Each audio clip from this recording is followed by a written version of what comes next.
또 요케레스사가 더 좀 빡세요. 제가 이전부터 말씀드리기를 요케레스는 애초에 맨유 올 가능성이 많이 희박하다. 맨유 팬으로서 행복해로 돌리는 것까지는 오케이인데 현실적으로 봤을 때는 맨유 오지 않을 확률이 훨씬 높다 라고 말씀드렸었는데, 관련해서 소식들 또 추가로 무슨 막 요케레스가 맨유 갈 바에 맹갈자를 시전했다느니 그렇게 나쁜 말 하시는 분들 너무 많아서 이런 식으로 막 긁으시는 팬분들도 계시더라고. 그래서 그것도 확실하게 팩트체크하고 가도록 하겠습니다. 일단 요케레스 최근 소식 보기 전에 이런 거는 이미 여러분 알고 있었던 소식이시기도 하셨을 거고, 저도 항상 이 말을 입에 달고 살았기도 했고, 요케레스 아스날 선호는 당연한 거였어요. 이런 기사들 뜨기 전에도 이미 공공연하게 대충 눈치밥으로 알 수 있는 사실들이었어서 이런 아스날 이적 선호는 제가 너무 많이 말씀드렸어서 다 아시고 계시는 그런 소식일 것 같고, 이런 소식뿐만 아니라 아스날이 요케레스에 그래도 꽤 관심이 있다는 소식들, 이런 것도 뭐 헤코르드발 소식이었고, 아스날 요케레스의 오프닝 비드 제출, 이것도 이적 시장 팔로우 하시고 계신 분들은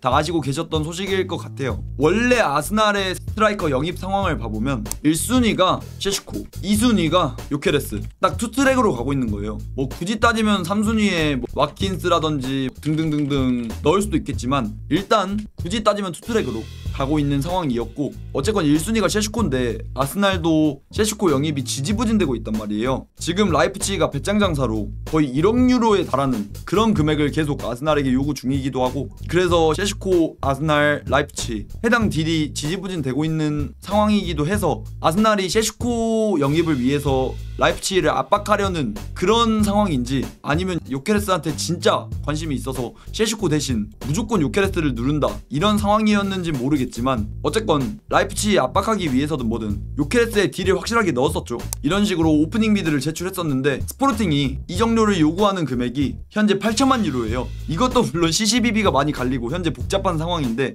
요케레스랑 스포르팅이 존나 싸우고 있는 현재 상황이라든지, 아니면 뭐 신사협정이 깨졌네 뭐네 이런 구체적인 소식들은 우측 상단 영상 참고해주시면 감사하겠고요. 어쨌건 그렇게 복잡한 상황이라 당연히 스포르팅은 해당 오퍼를 거절했죠. 원래는 이런 상황이었는데 오늘자 소식으로 맨유에겐 오히려 더 긍정적일 수도 있는 소식이 뜨긴 했어요. 맨유에게 긍정적일 수 있는 그런 소식이 떴는데, 아스날 요케레스 영입 작업 스톱, 헤코르드발 소식이고요. 그래도 원래 헤코르드가 아스날 요케레스를 엄청 밀었었는데 아스날 요케레스 친화적이었던 그런 언론까지도 아스날 요케레스 영입 작업이 아예 중지됐다는 소식을 보도할 정도로, 그래서 아스날 요케레스도 조금은 멀어진 상황인 것 같기도 해요. 이거 관련해서 구체적으로 말씀드리면 헤코르드, 요케레스, 아스날의 협상 중단 소식에도 불구하고 여전히 아스날 이적을 원한다. 이게 말이 돼? 이게? 아스날이 한 발짝 뺐긴 한데 근데도 아직 아스날을 원하는 중. 물론 아스날도 일단 현재는 요케레스 영입 작업 하지 않는다, 일단은 한 발 뺀다 이 정도지, 언제 다시 요케레스 영입을 시도할지 몰라서 요케레스가 아스날 이적을 아직까지 원한다는 게 아예 이해가 안 되는 소식까지는 아니긴 한데, 아스날은 일단 요케레스 협상 중단을 했고, 그래도 요케레스는 아스날을 계속해서 선호한다고 하죠. 전문 한번 봐보면 일단 아스날은 요케레스를 영입 상단 리스트에서 제외했고, 스포르팅의 요구 이적료가 8천만 유로, 너무 비싸잖아요. 한화로 치면 거의 1200억에 달하는 그 정도 금액이다 보니까 너무 비싸. 너무. 원래 신사협정으로는 분명 6천만 유로, 6,500만 유로 이 정도였는데 갑자기 거의 2,300억이 껑충 뛰어버리니까 너무 비싸긴 한데, 일단 스포르팅 구단 측은 이 정도 이적료 요구 중이라 아스날은 현재 요케레스 영입에 있어서 한 발짝 뺀 것 같죠. 아스날이 현재 고려 중인 다른 옵션들은 제가 아까 말씀드린 셰슈코와 와킨스. 아스날의 상황은 이렇지만 요케레스는 아스날 유니폼 입고 챔스에서 뛰고 싶기도 해서 이적 시장이 여전히 많이 남아있다는 것을 인지하고 일단 기다린다고 해요. 이적 시장이 2달 반 남았잖아요. 이제 이적 시장 초반이에요. 그래서 요케레스도 이렇게 이적 시장이 많이 남아있으니까 기다린다곤 해요. 일단 이런 상황이고요. 근데 제가 확실하게 말씀드릴 거, 또 이거 소식이 요즘 핫하잖아요. 그래서 이것도 확실하게 짚고 넘어가려고 해당 소식 가져왔는데, 헤코르드발 소식이고요. 요케레스 측 맨유를 옵션에서 배제했다고 공식적으로 통보.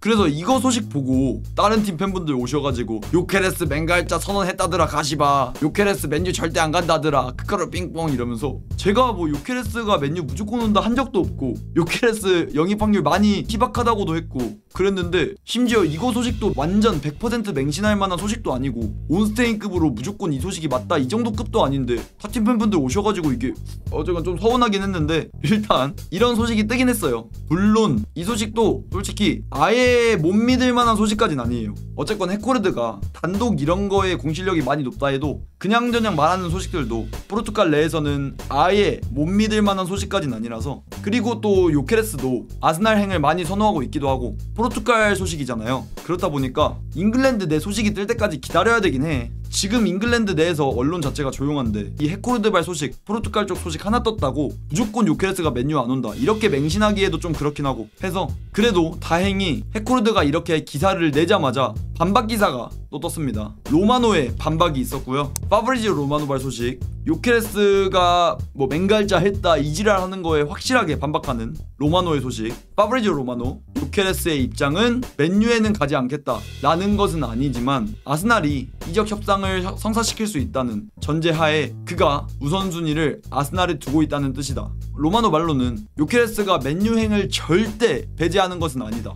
하지만 요케레스가 아스날을 더 선호하는 건 팩트니까 일단 우선순위를 아스날에 두고 있다. 이 정도라고 로마노는 일단 컨펌했습니다. 아까 계속해서 말했던 소식, 맨유에는 가지 않겠다 이건 절대 아니고 아스날이 이적 협상 성사시킬 수 있다는 전제하에 요케레스가 우선순위 아스날에 두고 있다. 이것도 또한 이는 벤자민 셰슈코의 상황에 따라 달라질 수 있다. 이것도 뭐 계속해서 컨펌하는 소식이죠. 이런저런 소식을 놓고 봤을 때 아스날도 뭐 요케레스 영입사가 스탑이라고 하긴 했지만 언제 다시 시작할지 모르기에 아직까지 아스날 영입 명단 봤을 때 1순위가 셰슈코, 2순위가 지금은 바뀌었을 수도 있을 것 같아. 그래서 2순위가 와킨스. 그래도 아스날이 요케레스 포기했다는 그런 소식이 뜨긴 했어서, 물론 와킨스도 이적 확률이 높은 건 절대 아닙니다. 최근 소식으로 사미 목벨발 소식으로도 아스날 와킨스 잘 모르겠긴 하다, 고려해야 할 부분 많다고 하기도 했고 해서 이적 확률이 높은 건 아니에요. 그래서 뭐 한 3순위 이제 요케레스 이 정도? 일단 1순위는 무조건 셰슈코가 팩트입니다. 지금 와킨스, 요케레스 이런 식으로 명단 두고 있는 것도 셰슈코 더 싸게 사려고 어떻게든 경쟁자 있는 척해서 언플해가지고 셰슈코 가격 좀 낮추려고 하고 있는 거일 수도 있을 정도로 아스날은 셰슈코를 원하고 있긴 합니다. 일단 아스날 요케레스는 이 정도인데 맨유 요케레스는 항상 말씀드렸던 것처럼 많이 희박합니다. 너무 많이 말해서 입이 아파. 많이 희박하지만 맨유행 거절 통보했다 이런 소식과 다르게 아직 이적 가능성이 0%는 절대 아닐 것, 이 정도로 정리해볼 수 있을 것 같아요. 그래서 뭐 요즘에도 요케레스 관련해서 맨유가 많이 희박하기 때문에 현재 갑자기 이적사가 나오는 게 맨유 스트라이커 관련 찌라시 나오는 게 에키티케가 있긴 한데 가격이 1억 유로, 한화 약 1,500억 찌라시긴 해요. 이것도 물론 플로리안 플라텐버그발 소식이긴 한데 그 양반이 맨유 맞추는 걸 본 적도 많이 없는 것 같고, 그래서 그냥 가볍게 흘려들으시면 될 만한 그런 소식이고, 제 사견으로는 호일루는 100% 보내야 하는 자원인데 그렇다 보니 스트라이커 영입에 있어서 예를 들면 모이스킨 아니면 마테타 이 정도 선수 영입 확률적으로 봤을 때나 아니면 어느 정도 맨유에서 써먹을 만한 이 정도 선수가 온다면 그래도 납득은 될 만한 이런 명단인 것 같아요. 무슨 블라우비치 아니면 하무스 아니면 하레미 이런 선수들 영입 원하시는 분들 계시던데, 저는 진짜 또 하무스는 물론 타레미 블라우비치 라인에 껴야 되냐 이런 말씀 하시는 분들 많은데 저는 하무스 되게 저평가하기도 하고, 우리가 언제까지 파리 생제르맹 똥바지 해줘야 돼? 언제까지 파리 설거지만 해줄 거야? 우가르테도 결국 이번 시즌 성공한 영입은 절대 아니에요. 우가르테 1,000억 그대로 파리는 그 돈으로 네베스 샀는데 언제까지 우리가 파리 똥바지 해줘야 돼? 이런 선수들보다 저는 이런 모이스킨이라든지 마테타, 그나마 넣자면 브루트카르트. 물론 모이스킨 마테타에 비해서 제가 브루트카르트를 완벽하게 아는 건 아닙니다. 근데 몇 경기 봤거든요. 제가 많은 경기 본 건 아니고 한 2-3경기 정도 봤어요. 딱 완전 잘한 경기, 그 다음에 애매하게 중간 정도 한 경기, 아예 못한 경기 3경기 정도 봤는데 그래도 어느 정도 포텐이 없진 않은, 막 완전 고포텐이다 진짜 S급 될 만한 제목이다 이건 아니지만 잘만 키우면 B+급 A급까지는 잘 키우면 될 수도 있지 않을까, 이 정도 영입인 것 같아서. 그래서 불카르트까지도 제가 원하는 스트라이커는 이 정도 3명이고 그나마 여기 사이에 낄만한 게 무한인데, 전 사실 콜로 무한이도 그렇게 좋아하는 편은 절대 아니라 저는 프랑크푸르트 때 무한이가 잘했던 것도 좀 플루크가 있다고 생각하는 편이고, 무한이가 맨유 온다 하면 조금은 아쉬운 영입일 수도 있지 않을까. 그래서 제가 원하는 선수는 딱 이 세 선수 정도의 이 정도 스트라이커 매물이 있는데, 또 추가로 오시멘 이야기도 여러분 방송 오셔서 말씀 많이 하시는 걸로 알고 있는데, 오시멘 관련해서 CCBB가 많이 갈리는 걸로 알아요. 근데 그거랑 별개로 이적 확률이 많이 희박하긴 합니다. 막 오면 잘한다, 저도 잘할 거 당연히 알고 있죠. 그에 비해 반대론자분들은 오시멘 부상이 너무 많다, 당연히 부상 많은 거 알고 있죠. 리스크 있는 거 알고 있죠. 하지만 오시멘 데려와야 된다 말아야 된다 이렇게 저희가 막 토론하고 이런 거랑 별개로 이적 확률 자체가 많이 희박해요. 애초에 오시멘이 맨유를 선호할 확률도 희박하고, 맨유가 오시멘 주급을 맞춰줄 수 있을까? 관련해서도 많이 빡세긴 하고, 또 추가로 이적료도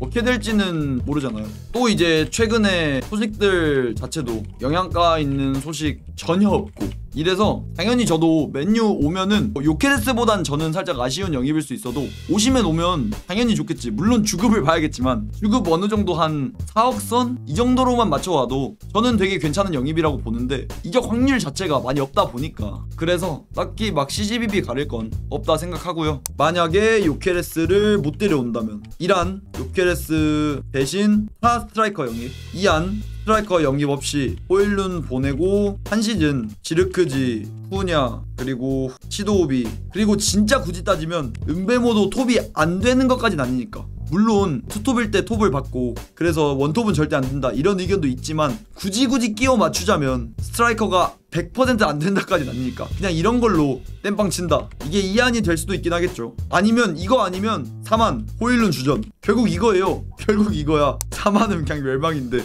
물론 이제 이안 4만의 장점은 그게 있을 수도 있어요. 이안의 장점으로 보자면 그래도 삼선에 힘을 줄 수 있는 영입이 가능하다. 뭐 예를 들면 시울만 같은 그런 A급 미드필더, 6번 롤을 맡을 수 있는 그런 미드필더 영입할 수도 있기도 하고, 스트라이커에 금액 안 들어가는 그런 자금으로 삼선 좀 괜찮은 영입할 수도 있고, 그래서 이런 것들이 장점으로 작용할 수도 있겠죠. 근데 저는 무조건 스트라이커는 누구든 한 명은 영입해야 된다 생각하는 주의라, 근데 보드진 입장에서 이안이 돼버린다면 삼선의 A급 매물을 무조건 한 명은 데려올 수 있는 그 정도 상황이지 않을까. 진짜 요케레스 퍼센테이지 딱 말하겠습니다. 맨유뽕 다 빼고 객관적으로 맨유 올 확률 지금 현재까지 6월 16일자 현재 상황으로 봤을 땐 5%라고 하면 높게 쳐주는 거예요. 그래서 요케레스랑 은베모 이야기 잠깐 해봤는데, 정리해보자면 은베모는 맨유랑 그래도 아직까지는 꽤 가깝다. 근데 토트넘 이적 확률도 절대 없는 게 아니다. 오늘부터 이적 소식들 진짜 와다다다 쏟아질 거거든요. 그거 이제 팔로잉 하면서 지켜봐야겠지만, 이제 다시 이적 시장 열리니까 이제 맨유가 은베모 다시 공식 오퍼 넣고 이적 관련해서 이적료 협상이 왔다 갔다 하겠죠. 그런 거에 있어서 맨유가 조금만 더 올려주면 바로 영입하는 상황이라 은베모 관련해서는 많은 걱정까지는 안 하셔도 될 것 같은 제 사견이 있고요. 요케레스 관련해서는 그냥 기도하시면서 행복해로 돌려보시는 것까진 오케이. 근데 요케레스 맨유 가깝다 이런 말은 절대 못 드리고요. 이적 확률 많이 희박하다. 지금 차라리 요케레스 포기하고 다른 대안을 찾아봐야 되지 않을까 라고 생각이 될 정도로 이적 확률이 많이 희박하다라고 전 생각합니다. 어쨌건 이제 다가오는 이적 시장 오늘부터 바로 시작인데, 계속해서 저도 팔로잉 하면서 이적 시장 분석들 해보도록 할 테니까 저와 함께 남은 2달 반 동안의 이적 시장 함께 즐겨주시면 감사하겠습니다. All day and all night we'd stay up, it felt so right. We were so young, we were so dumb.